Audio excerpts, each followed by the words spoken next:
Siapakah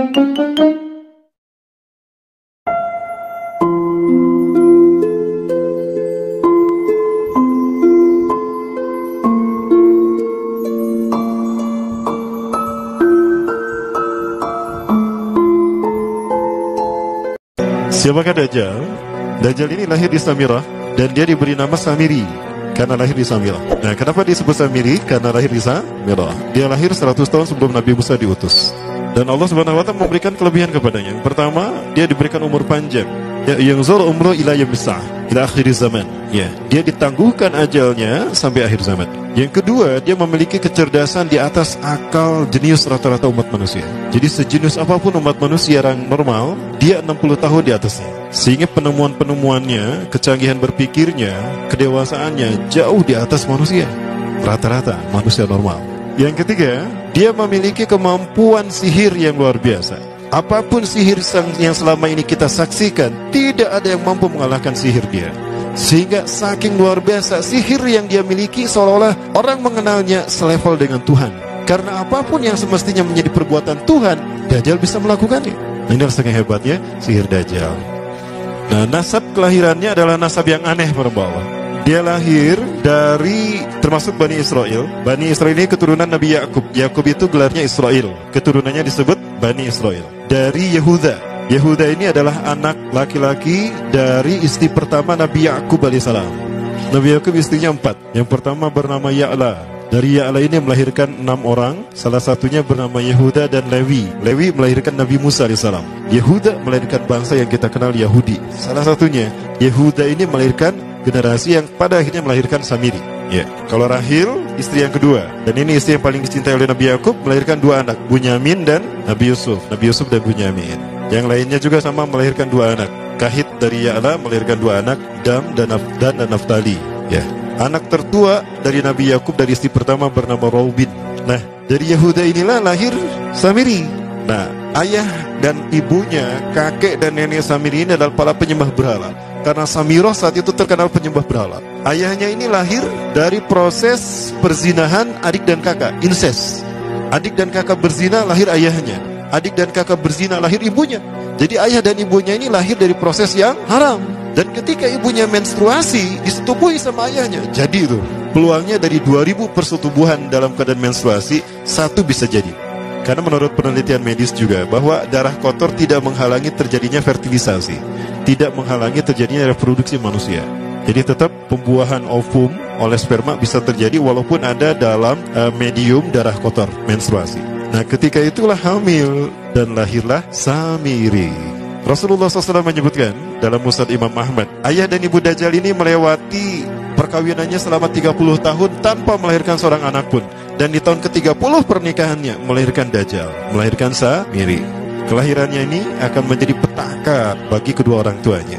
Dia adalah orang yang paling sedikit manfaatnya dan paling banyak keburukannya bagi manusia, terutama bagi kedua orang tuanya. Bahkan ketika dia lahir, alam semesta menolak kelahirannya. Dordar gelap, hujan badai, petir, itu terjadi di malam di mana Samiri dilahirkan. Seolah-olah alam menolak kehadirannya.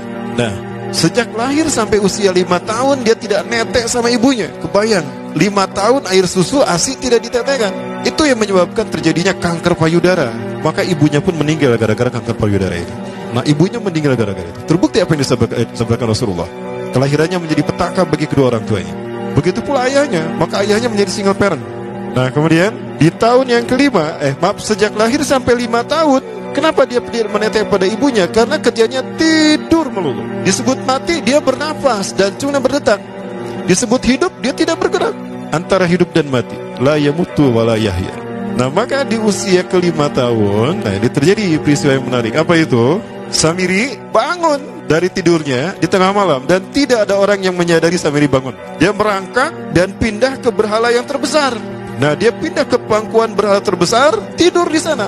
Dan ternyata ketika berada di berhala terbesar tadi, ya buang air kecil dan buang air besar. Besoknya itu adalah hari pemujaan kepada dewa-dewa mereka, bangsa Samirah.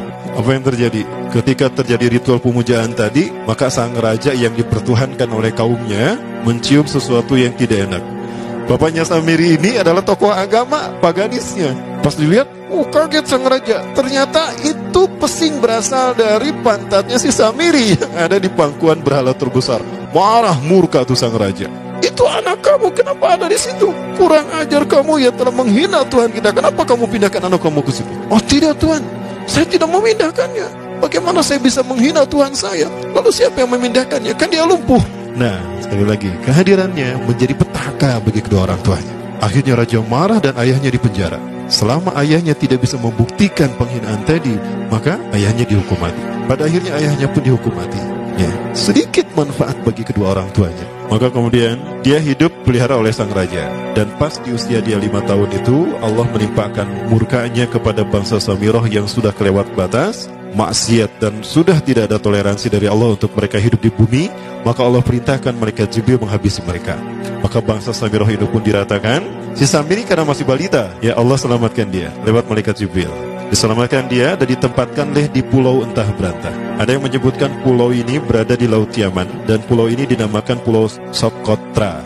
Pulau Socotra ini adalah pulau yang berada di ujung Jazirah Arab. Nah ini Pulau Socotra. Ini pulau tempat di mana Dajjal atau Samiri dibesarkan sejak 5 tahun sampai usia 100 tahun. Ya, dari usia 5 sampai 100 tahun dia tinggal di Pulau Socotra ini. Nah, Pulau Socotra ini adalah pulau yang berada di kawasan Yaman. Pulau yang memiliki banyak keunikan luar biasa. UNESCO sempat ingin menjadikannya keajaiban yang ke-8. Kan ada 7 keajaiban dunia ya. Yang ke-8-nya tadinya ini. Namun karena dia terkait dengan Samiri Dajjal, maka banyak negara yang menentangnya, terutama negara-negara yang menjadi pengikut Dajjal. Maka pada akhirnya pulau ini dirahasiakan. Nah, sebetulnya pulau ini unik kalau kita ingin berekreasi ke sana. Namun karena posisi yang terpencil, jarang orang mengikutinya. Para wisatawan jarang mengunjunginya. Padahal sesuatu unik, termasuk binatang dan penghuninya tuh unik-unik. Pohonnya unik. Dunia menyebutnya pulau ini dengan pulau julukan dari pulau alien hingga pulau neraka. Ada juga yang menyebutkan The Jekyll Island. Pulau Jekyll Island itu bahasa barat, kalau bahasa kitanya pulau Dajjal. Ya, sama dengan pulau Sedir ya. Itu juga The Jekyll Island. Nah, Pulau Socotra kaya dengan flora dan fauna yang unik hingga saat ini belum ditemukan di tempat lain. Jadi tidak ada flora dan fauna yang ada di pulau ini yang ada di pulau lain di seluruh dunia. Hanya ada di pulau ini.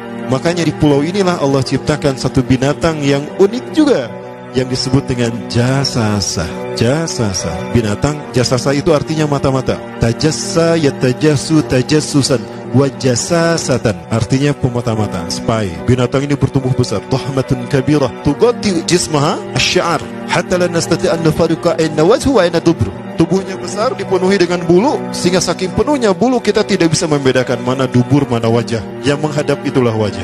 Baik, karena itu pulau ini pernah dilesarkan sebagai salah satu dari 7 keajaiban dunia yang baru ya. Nah, baik, ini contohnya nih. Saya perlihatkan keajaiban dan keunikan. Ini adalah padang pasir di Pulau Socotra.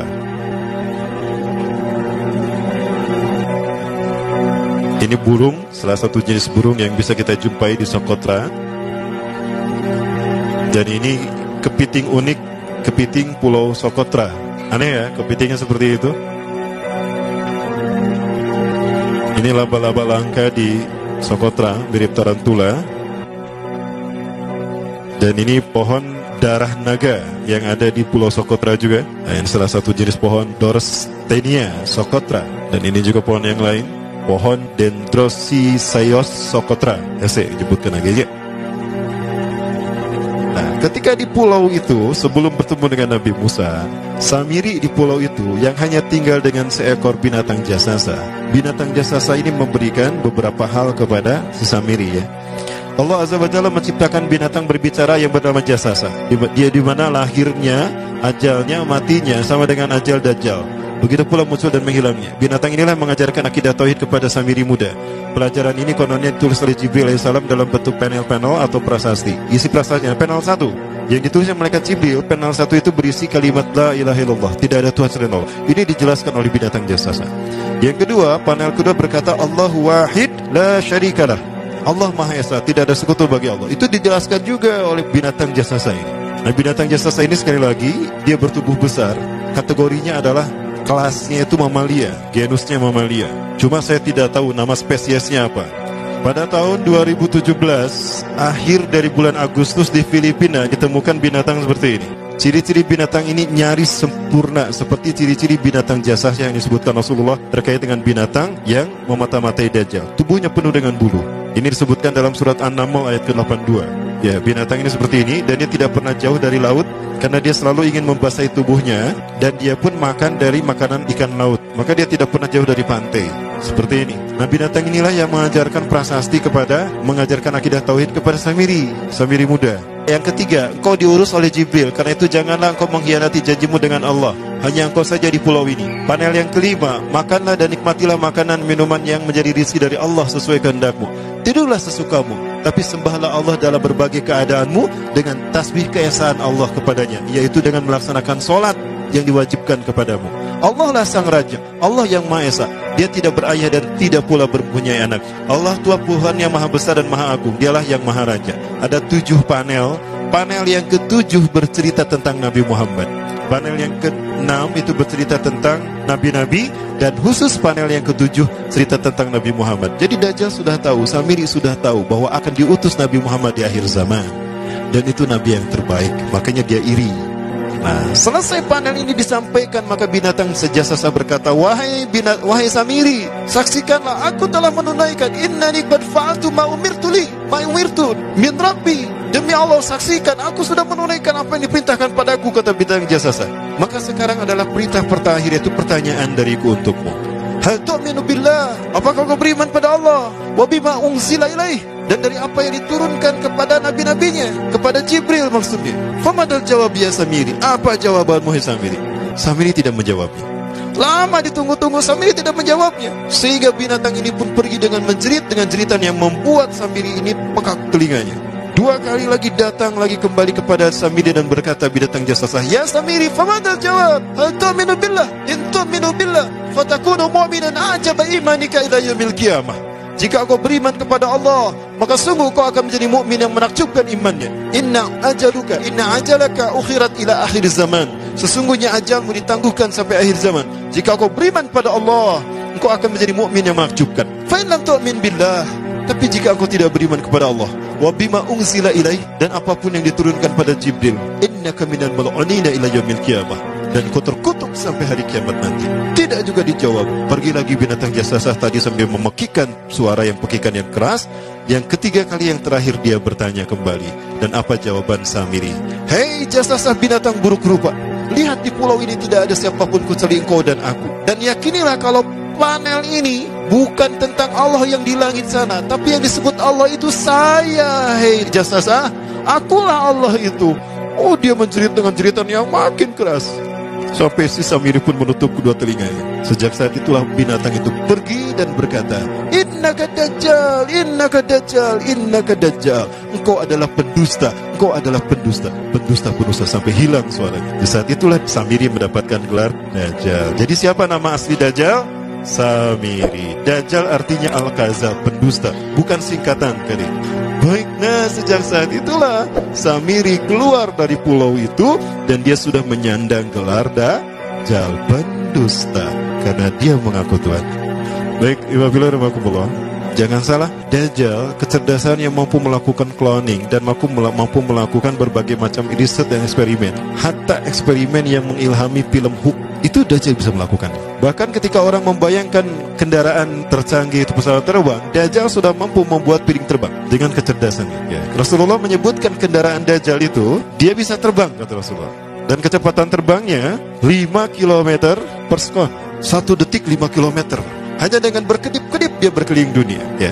Kecepatan ini diambil dari hadis Rasulullah. Berapa kecepatannya Rasulullah ketika dia terbang di muka bumi? Ya, kendaraan yang dia gunakan itu kecepatan terbangnya seperti awan yang ditiup angin, kata Rasulullah. Dan awan rata-rata ditiup angin itu 5 km per sekon.